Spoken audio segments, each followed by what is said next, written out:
तो मैं राज और राज इंडेक्स में आपका स्वागत करता हूं। दोस्तों आज है संडे और आपका क्वेश्चन के लिए दोस्तों मैं आंसर दोस्तों आपको जानकारी लेकर बता दूं, अगर आप भी इंडक्शन से रिलेटेड कुछ क्वेश्चन करना चाहते हो, कुछ पूछना चाहते हो दोस्तों, तो इस वीडियो का कमेंट में जाके मेरे से क्वेश्चन कर सकते हो सकता है तो आपको कमेंट बॉक्स में रिप्लाई मिल जाए। अगर कमेंट बॉक्स में रिप्लाई नहीं मिलता है तो संडे को संडे वीडियो बना के आपको रिप्लाई करता हूँ। तो दोस्तों सबसे पहले यहाँ पे वीडियो शुरू करते हैं। मेरे पास एक क्वेश्चन आ रहा है कि क्वेश्चन है कि पैनल बोर्ड खराब होने पर कोई जुगाड़ बताइए। पैनल अगर डिस्प्ले कंट्रोल पैनल का ख़राब हो जाता है तो उसका जुगाड़, यानी ख़राब क्या होता है अधिकतम उसमें अधिकतम क्या होता है, ट्रैक कट जाती है, या आपका स्विच जो होता है स्विच ज़्यादा ख़राब होता है, या मान लो आपका बहुत ज़्यादा उसमें अगर इंपॉर्टेंट प्रॉब्लम आता है तो जो एलईडी ड्राइवर ऐसी है वो प्रॉब्लम कर देती है, वो कभी कभी शॉर्ट हो जाती है, या कभी कभी समझ लो की वन और की होता है, यानी समझ लो जो ऑन ऑफ का स्विच होता है कभी कभी उसका सिग्नल नहीं आता है आईसी से। तो उसमें 80% दो प्रकार की आईसी लगी रहती है, एक लगता है 1628 और एक लगता है 1668, जो दोनों मार्केट में अवेलेबल है। बाकी उसमें इंपॉर्टेंट कुछ रहता है नहीं। अगर मान लो एकदम से ज़्यादा खराब हो जाएगा तो उसका कोई जुगाड़ नहीं है आपको, तो उसको समझ लो कंपनी वाइज और मॉडल वाइज ही लगता है। ओके, फिर एक क्वेश्चन की तरफ बढ़ते हैं। वी गार्ड VIC10 E4 का एरर आ रहा था, 820 के रेजिस्टेंस चेंज किया, उसके बाद E3 का एरर आने लगा।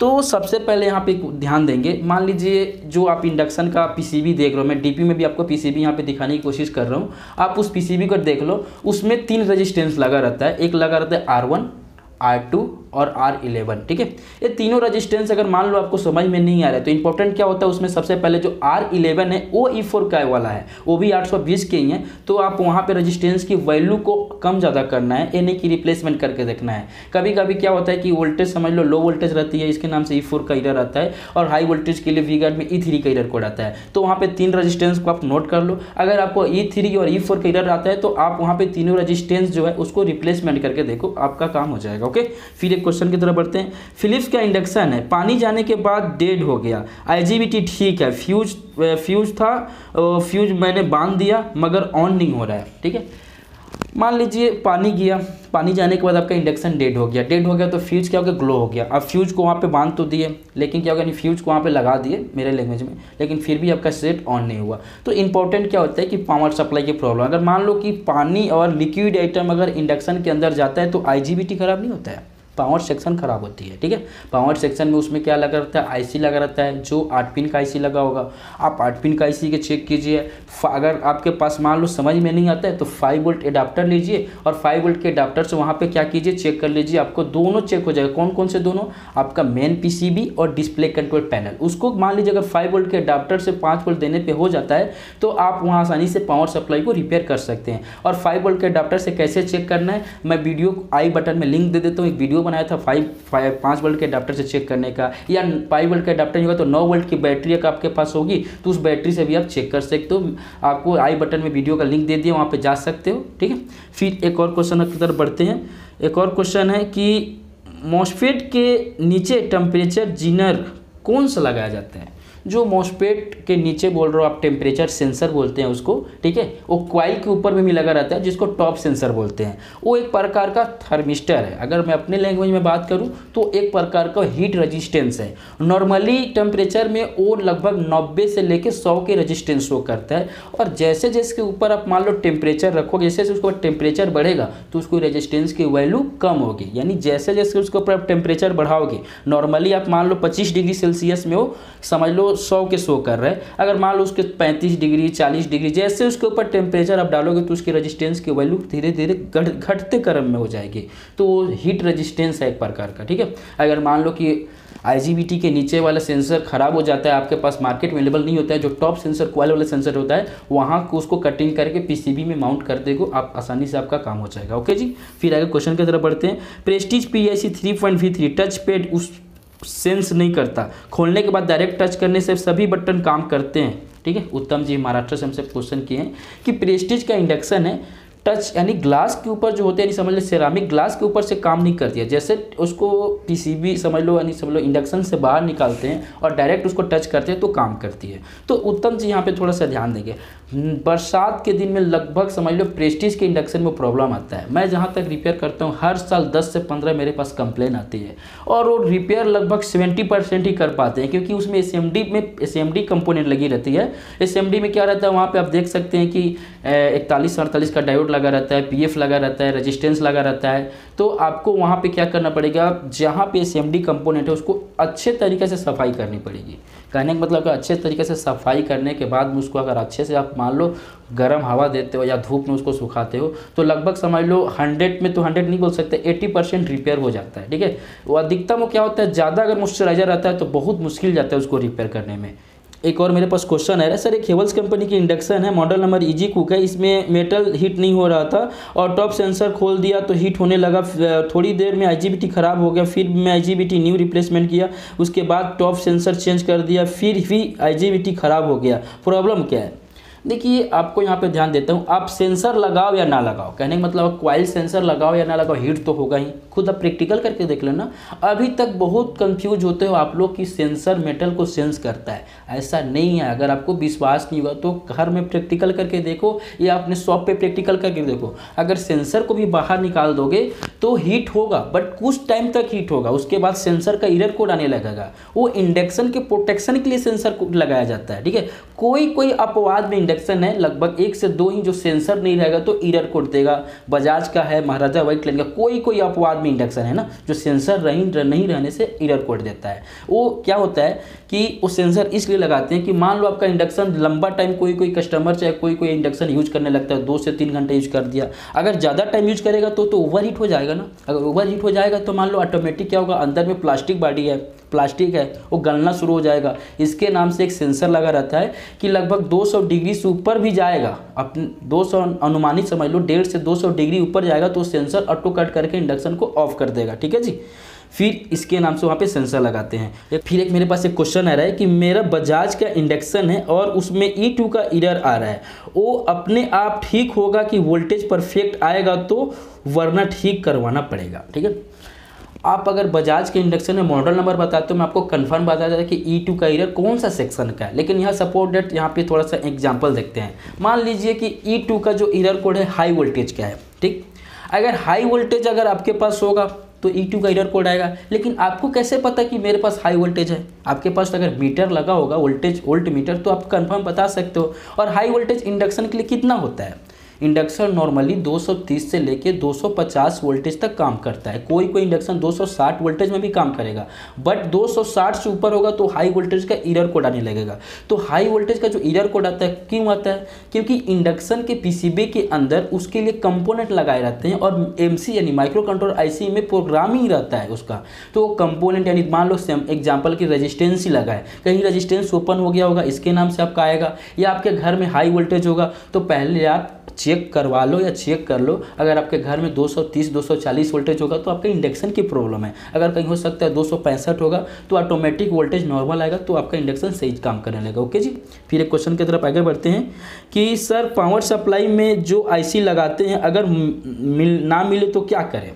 अधिकतम पावर सप्लाई में वाइपर वाला आईसी लगता है, यानी 8 पिन की आईसी लगती है और उसका एनकुलेट नंबर बहुत सारा है, 80 12 है। 7 पिन के भी जो आईसी आप किसी हेवल्स में या फिलिप्स में देखते हो वहाँ पे वाइपर वाला लगा सकते हो। ठीक है, अगर मान लो कि आईसी नहीं मिलता है तो ऑप्शन के लिए तो मॉड्यूल होता ही है, आप आसानी से मॉड्यूल को वहाँ पे ऐड कर सकते हो। अगर मान लो कि ट्रांसफार्मर खराब होता है उसके बाद हम सोचते हैं, अगर ट्रांसफार्मर खराब हो जाता है, एसएमपीएस खराब हो जाता है, जो हाई फ्रिक्वेंसी के लिए पावर सप्लाई में एसएमपीएस लगा रहता है, तो एसएमपीएस नहीं मिलता है तो मॉड्यूल को ऐड करते हैं। अगर मान लो आपके पास आईसी नहीं मिल रहा है तो मॉड्यूल का ऑप्शन आपके पास है। ओके जी, फिर एक क्वेश्चन पे थोड़ा सा ध्यान देंगे। राज भाई, मेरे पास एक butterfly model touch panel induction है, उसमें जब भी प्लग लगाता हूं तो स्विच ऑन करता हूं तो फैन ऑटोमेटिक चलने लगता है और ट्रांसफार्मर चेंज करके देख डाला हूं, प्रॉब्लम क्लियर नहीं हो रहा है कि प्लीज़ क्या है? तो आप खुद मेरे को ऐसा क्वेश्चन, क्योंकि मेरे को खुद पता नहीं इसमें क्या प्रॉब्लम है। आप मान लो स्विच समझ लो इंडक्शन का प्लग लगाते हो, ऑन करते हो तो फैन तो चलेगा ही, तो प्रॉब्लम क्या है? आप लोग इस थोड़ा क्वेश्चन को ध्यान से देखो और बताओ कि इसमें क्या प्रॉब्लम है। मैं तो नहीं समझ पाया कि इनका प्रॉब्लम क्या है। ठीक है, तो आपसे रिक्वेस्ट है कि इसको अच्छे से आप क्वेश्चन को लिखो तो मैं आपको समझ पाऊंगा और रिप्लाई कर दूंगा कमेंट बॉक्स में। ओके जी, फिर एक क्वेश्चन हमारे पास है, राज भाई नमस्ते, एक प्रेस्टीज PIC 3.V2 मॉडल पे बॉडी के ऊपर जहाँ पे भी टच करता हूँ वहाँ पे भी फंक्शन काम करने लगता है। मैंने टॉप कवर, यानी समझ लो एक क्वेश्चन का ऊपर में आपको बताया था, इसी क्वेश्चन का आंसर दिया था, सेम प्रॉब्लम आपका भी है, तो उस क्वेश्चन के शुरू में आप देख लेना जाके, आपका आंसर उसी में है। इस जो प्रॉब्लम आप शेयर किए हो वही प्रॉब्लम उन्होंने भी शेयर किया, टच वाली से शेयर। ओके, फिर आगे बढ़ते हैं क्वेश्चन की तरफ। एम क्वाई कंपनी का इंडक्शन में पावर ऑन करते ही E2 का एरर शो किया है और मैंने 4060 डायोड कब्जे में लगा दोनों रेजिस्टेंस चेंज कर दिया, फिर भी E2 का एरर शो कर रहा है। ठीक, एक बता रहा हूँ, मान लो कि E2 का एरर कोड आ रहा है, आप नियम के अनुसार इंडक्शन को रिपेयर कर रहे हो। अगर आप इंजीनियर आदमी हो तो आप नियम से जाओगे, हम लोग इंजीनियर या नॉर्मली टेक्नीशियन है। अगर क्या होता है कि घी सीधी उंगली से नहीं निकलती, उसको टेढ़ी उंगली से भी निकालना पड़ता है। वहाँ पे रेजिस्टेंस दिया है, मान लो हाई वोल्टेज का और लो वोल्टेज के लिए, अगर आप रेजिस्टेंस को बदल के देख डालो तभी आपका सिस्टम काम नहीं कर रहा है, तो टेढ़ी उंगली से घी कैसे निकालते हैं? तो क्या होता है, जो वहाँ पे रेजिस्टेंस देखते हैं उसकी वैल्यू को क्या करते हैं, हाई करते हैं। अगर वैल्यू को हाई करोगे ना तो ऑटोमेटिक सही हो जाएगा। मैं अपने प्राइवेट जो मेरा कोर्स चलते हैं ऑनलाइन कोर्स, और जितने हमारे ऑनलाइन कोर्स करते हैं उन लोग को सबको सिद्धांत बता दिए कि अगर नहीं बनता है एरर कोड हाई वोल्टेज वाला तो उसको आसानी से, बहुत ट्रिप्स है, वहाँ पे डायोड को ओपन कर लो, रेजिस्टेंस को वैल्यू को बढ़ा दो, ये सब टॉपिक अपने इंस्टाग्राम में शेयर करते रहते हैं। ओके, फिर एक क्वेश्चन की तरफ बढ़ेंगे। सर क्या किसी भी इंडक्शन में कोई सा भी कॉइल लगा सकते हैं क्या? हाँ, यहाँ पे ध्यान देंगे। बहुत ऐसे नई मैकेनिक नई टेक्नीशियन लोग क्या करते हैं कि जो कॉइल होती है उन लोग वाटेज पे देखते हैं, या जो अच्छे खासे पढ़े लिखे रहते हैं वो भी देखते हैं कि इसका वाट या 1800 वाट का है तो ये 2200 वाट का है। ऐसा नहीं है, अगर आप इंडक्शन 2-3 कंपनी का खोल के देखोगे ना तो अलग अलग साइज का कॉइल निकल जाएगा, लेकिन इंडक्शन 2000 वाट का ही रहेगा। कॉइल कैसे होता है, कॉइल की रेजिस्टेंस होती है, उसमें रेजिस्टेंस होती है, अगर जितना ज़्यादा रेजिस्टेंस रहेगा कॉइल का उतना अच्छा है, और जितना कम रहेगा उतना उसके लिए ख़राब है। अगर हाई रेजिस्टेंस ज़्यादा रेजिस्टेंस रहेगा तो आपका IGBT बहुत कम ख़राब होगा, दोनों कैपेसिटर बहुत कम ख़राब होगा। अगर रेजिस्टेंस कॉइल की रेजिस्टेंस कम होगी तो आपका IGBT जल्दी ख़राब होगी और दोनों कैपेसिटर जल्दी ख़राब होगा। इसका प्रैक्टिकल आप खुद करके देख लेना। डबल लेयर की जो कॉइल आती है ना, मान लो किसी में IGBT उड़ जा रहा है या किसी में कैपेसिटर फूक जा रहा है, तो वहाँ पर डबल लेयर की जो कॉइल आती है ना, जैसे हेवल्स में, उषा में आजकल कॉइल आ रही है, उसको एक बार वहाँ पे लगा के ट्राई कर लेना, उसके बाद मेरे को बताना कि मैं राइट हूँ या रॉन्ग। ओके, फिर एक क्वेश्चन की तरफ बढ़ते हैं। राज भाई मेरे पास एक चॉइस कंपनी का इंडक्शन है, कुछ देर चलता है और कुछ समय के बंद हो अपने आप E0 कोड शो करने लगता है। ठीक है, कुछ देर चलेगा, कुछ देर के बाद जो E0 आने लगता है ओवरहीट की प्रॉब्लम है, उसमें प्रोग्राम IC में कोई एरर कोड शो नहीं किया गया है, इसके नाम से E0 आता है। तो ओवरहीट के लिए कॉइल सेंसर को आप चेक करो, फैन की रनिंग चेक करो कि अच्छी खासी रनिंग हो रही है कि नहीं हो रही है, और IGBT सेंसर को चेक करो। ओके जी, फिर क्वेश्चन की तरफ बढ़ते हैं कि राज भाई मेरा induction Bajaj ICX7 panel dead है, 18 वोल्ट और 5 वोल्ट IGBT बेस, कलेक्टर में 320 वोल्ट मिल रहा है, गेट का वोल्टेज भी ठीक है, पैनल काम नहीं कर रहा है, डिस्प्ले शो नहीं कर रहा है, क्या प्रॉब्लम होगा?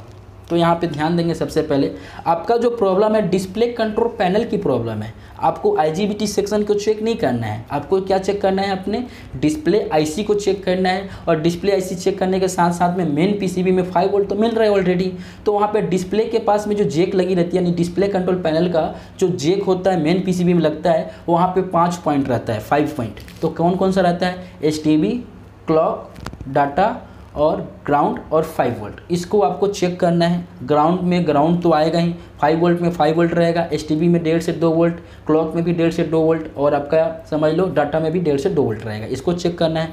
फिर आपके डिस्प्ले कंट्रोल पैनल में एक IC लगी है 1668, वहाँ पे भी जाके आप 6 नंबर पिन पे, 2 नंबर पिन पे, 3 नंबर पिन पे, 4 नंबर पिन पे सप्लाई चेक करते रहोगे तो आपका प्रॉब्लम यहाँ पे निकल जाएगा। कहीं ना कहीं मिस्टेक हो रहा है, जो डिस्प्ले में लाइट नहीं आ रहा है। अगर अधिकतम आपको नहीं पता चलता है तो 1668 IC को रिप्लेसमेंट कर देना, आपका प्रॉब्लम सही हो जाएगा। ओके, तो दोस्तों आज का हमारा क्वेश्चन यहीं पे फिनिश होता है। आज के वीडियो अगर आपको अच्छा लगा होगा, नया कुछ अगर आपको सीखने के लिए मिलता होगा तो मेरी मेहनत को देखते हुए वीडियो को लाइक कीजिए, और हमारे चैनल पे आप नए आए हो तो जरूर सब्सक्राइब कीजिए। इंडक्शन से रिलेटेड कोई सा भी वीडियो आपको इसी चैनल पे मिलेगा, और अच्छी जानकारी यहीं पे मिलेगी। और आपको बताता हूँ दोस्तों कि अगर आपको इंडक्शन का कंपोनेंट नहीं मिल पा रहा है, अगर आप इंडक्शन का कंपोनेंट घर बैठे मंगाना चाहते हो, मेरे ऊपर विश्वास करते हो तो आप कुछ नहीं करना पड़ेगा। आपको वहाँ पे जाके सबसे पहले कहाँ पे जाना है, आपको यहाँ पे गूगल में जाओ और वहाँ पे rajinduction.com को सर्च कर लो, और वहाँ पे मेरा देखो जितने सारे इंडक्शन का स्पेयर पार्ट्स होता है लगभग 80 से 99% में वहाँ पे